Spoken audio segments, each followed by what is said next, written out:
If he takes no shots, I'm fine.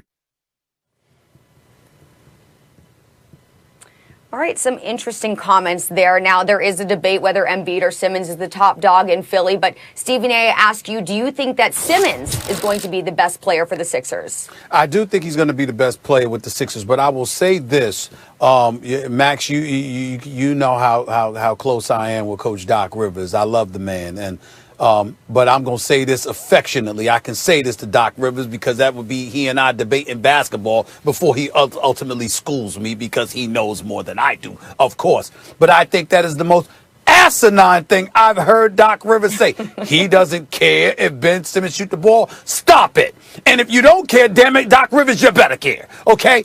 Doc Rivers, let's understand something here. Do y'all know, Max Kellerman, in the 3 full seasons that Ben Simmons has played basketball in the National Basketball Association, do you have any idea, Max Kellerman, how many three-point shots he's attempted? He's attempted. I don't know the number of attempts. He's attempted 24 three-point shots in his career. He's made 2. That's it. 2 3-pointers in 3 years.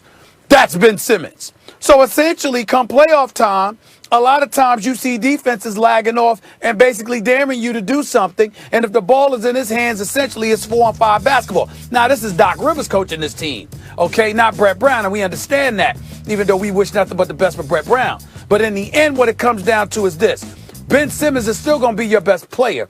Here's the reason why. Because outside of his shooting ability, he can do everything else. He's an elite defender. He's about 6'10" with that wingspan. He's got mad ball handling skills. His basketball IQ is off the charts. He's an exceptional passer. We know all of that. The acquisition of Seth Curry is the difference here. Seth Curry, the son-in-law of Doc Rivers. That acquisition is pivotal because that brother can shoot. He's a Curry. He's just a Curry. I mean, it's got to the point, Max, if your last name is Curry, the expectation is that you can shoot. Yeah. I don't give a damn if you're a Curry from another country. Okay? You have no relation to the Currys whatsoever.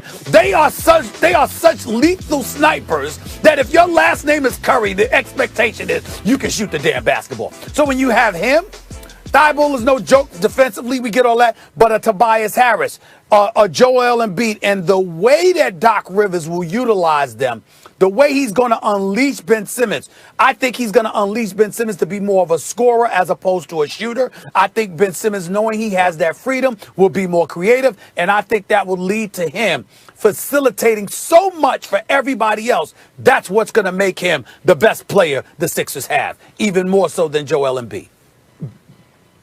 Ben Simmons is already a great player. I thought he was the best defender when he was healthy, before the knee injury in the NBA last year, period. I thought he should have been Defensive Player of the Year up until that point. He's 6'10".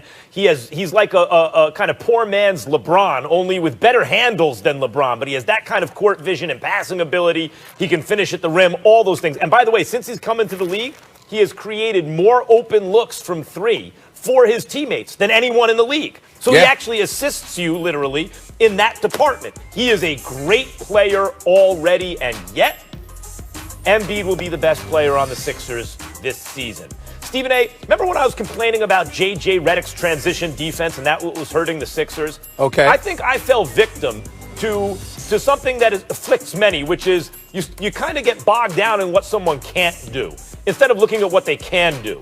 Redick was sorely missed by the Sixers, especially by Embiid. Right? Could you hold on for a second? Like that. And could you stop right there? Could you stop right there? Could you tell the world what I told you about J.J. Redick and you wouldn't listen because you just echoed what I told you back then? I told you how valuable he was. Are you acknowledging, Max Kellerman, that you have learned the error of your way? Do we need another Harden moment from you? Because I said this about J.J. Redick. One-word answer for you. One-word answer for you. Ready? Yes. Whoops. Oh. Go ahead, man. Now, yes, they're missing Redick. So, but look what Daryl Morey did, Stephen A.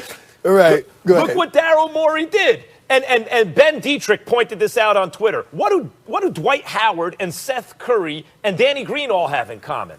They're extremely efficient scorers. Seth Curry can really stretch the court, right? Because he creates extra space like his brother does. He can bomb from deep like J.J. Redick.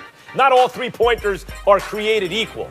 Danny Green is an actual 3-and-D guy. He can actually shoot the three and then also really defend. And Dwight Howard's an excellent defender and really is very efficient in the paint because that's where all his shots come from. Okay, but how does this help Embiid? Why does this mean it's going to be Embiid? The reason Embiid suffered last year is because you could double Embiid. Like, you're going to leave. Josh Richardson's not bothering anybody. He's really more of a DN3 guy than a 3-and-D guy. You're going to leave Seth Curry alone? You know what Seth Curry means? It means Joel Embiid, who is among the most efficient scorers in the league, particularly in crunch time, Stephen A. Last 5 minutes of the game, 5 points or fewer, he was the most clutch player in the league. He shot nearly 50% from three in those situations. He shot over 50% from the field, and his true shooting percentage, I think something like 72%. It was off the charts, right? Now he has Seth Curry and Danny Green and real spacing and the ability to punish you, because he's an underrated passer, to punish you if you try to double him.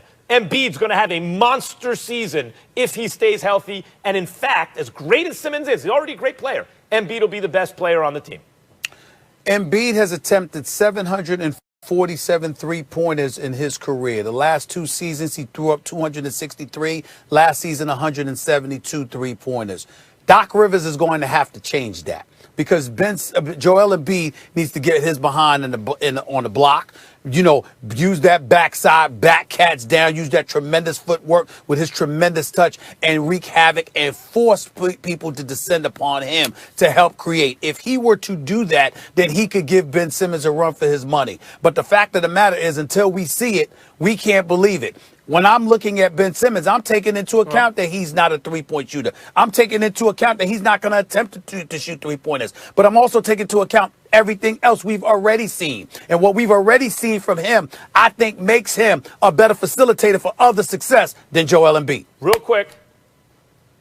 Real quick, forget about the three for a second. The reason the three is a good shot as opposed to the mid-range nowadays is if they're equally contested. They didn't used to be, but if they're equally contested, then you might as well get an extra point for your troubles, right? Shoot it from three if you're going to hit it around the same rate nowadays because they practice it so much as a mid-range. Here's my issue with Ben Simmons, Stephen A. It's not even the three. How about within 15 feet? Not in the paint, but within 15 feet. Can you try some jump shots from there? Can you try to shoot the mid-range in at least? Like, just shoot the ball? Because he doesn't even do that. And when I hear Doc Rivers talk about he doesn't care if Simmons shoots, I'm like, all right, Doc, I get